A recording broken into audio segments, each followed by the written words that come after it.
How's it going? Motor City Miner here, coming at you from my house in Detroit. So we're working on my KS0 Pro today.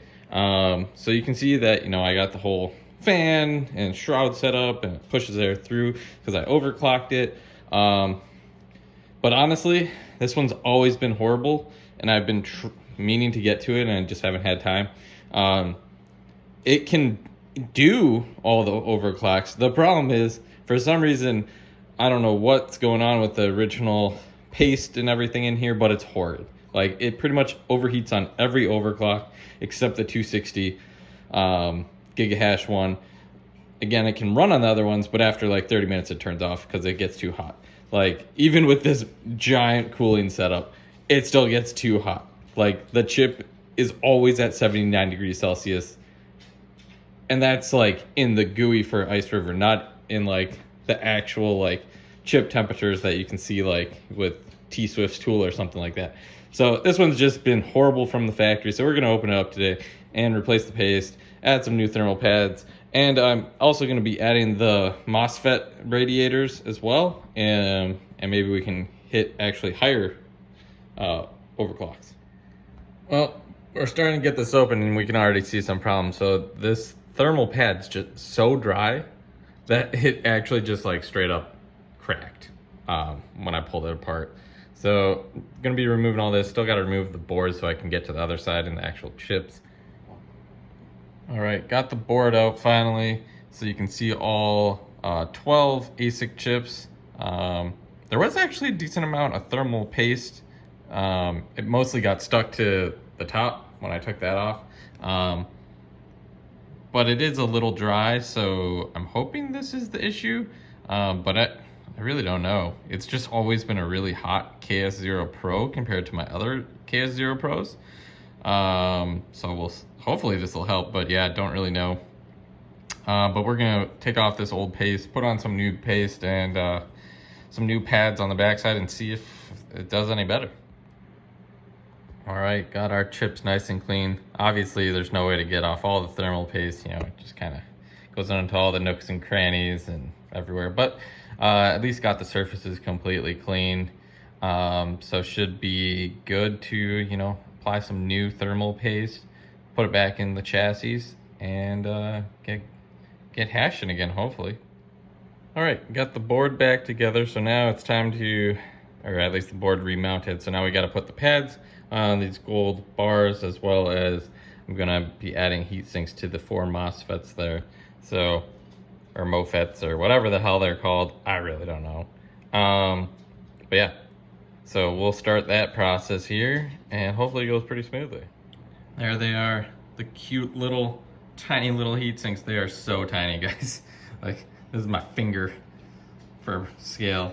But yeah, got them all on there. So we should be good to go. Let these set for a little bit. But we can at least, due to gravity, just put the bottom on and leave it like this for a little while. And then, yeah, we'll do a little test run. Hopefully no surprises. Hopefully this solves my problem with heat. We'll see though. We will see. All right, guys, got the repaired one back on the shelf. We're gonna plug her in here. See if I can do this one-handed. Probably can't. There we go, got it plugged in. Couldn't quite do it one-handed. So again, the problem was overheating, but it would take a little while, so we are just gonna have to let this sit for a while, and we'll check in on the computer in maybe a half hour or so, see how our temps are doing. I mean, it's been off for quite a while now, so I mean, it's completely cold. So, it's gonna take a while to get to operating temperature or a consistent one. So we'll head over to the computer in a little bit and see how it's doing. All right, guys. So we're over at the computer now. You can see we've been running for a little over 30 minutes. Averaging I have the 280 gigahash overclock installed at the moment. Typically I wouldn't have been able to do this one. I was doing like 260 and still running into heat issues. If we scroll down here, there it is. You can see that you know, we're still pretty hot. Especially compared to my other KS0s, which this always is around 60. So I do have the monitoring tool, so we're gonna switch over to that real quick, because I think I might actually just have a bad temp sensor. So this is our unit here. You can see all our chip temps, awesome. You know, they're lower than they were before. But again, they were never like crazy. I wish I had filmed earlier, but like the board temp's just always so high on this machine, whereas like everything else is so much cooler. I really can't figure out like why. Again, the repaste has helped. I mean, I can at least accomplish something now, but these temps were never like red or super crazy hot anyway. They're just even cooler now. So I really don't know what's going on with this board temp. It's still just, you know, through the roof, and nothing is reporting as that hot except for the board temp. So I think, you know, I think it's probably just a bad sensor at this point. So I'm gonna run it here. At least I'm at 280 and not auto turning off.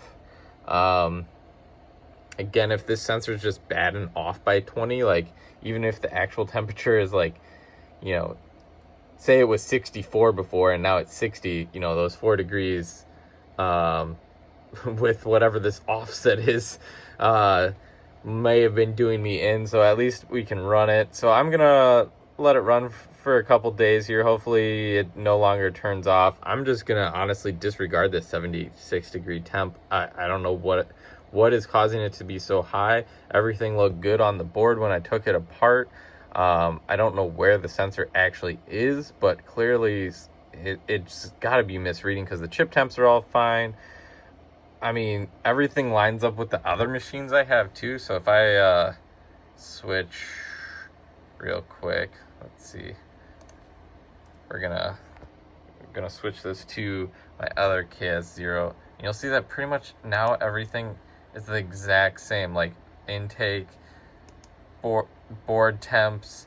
There it goes, it just updated. So the board temp, the intake is the exact same, but the out is only 60, but everything else is the same. Like the chip temps are now all in the same range.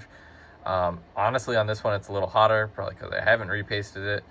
But this one's never really had trouble to start with. But yeah, like, I think it's just a screwed up sensor, because literally everything says that this should be working fine. But we're still through the roof on the board outtake temperature. And my cooling setup's the exact same for both these machines. So I really don't know why this board temp is 76 degrees. Like, holy cow, what is going on here? I don't know. But I mean, the settings are the exact same though. Like the frequencies, the voltages and clocks are all the same. So again, everything's saying it should be the same, and it's not. So I'm thinking we just have a bad sensor. But anyway, so comment down below. Curious what your guys' thoughts are, or if there's something else I could try. I'm just gonna hope that it doesn't turn off anymore. Hopefully we will avoid that 80 degree shut off. But we'll find out here, I guess, shortly. So yeah, comment down below, like, subscribe, and that's all I got on my KS0 Pro. Until next time.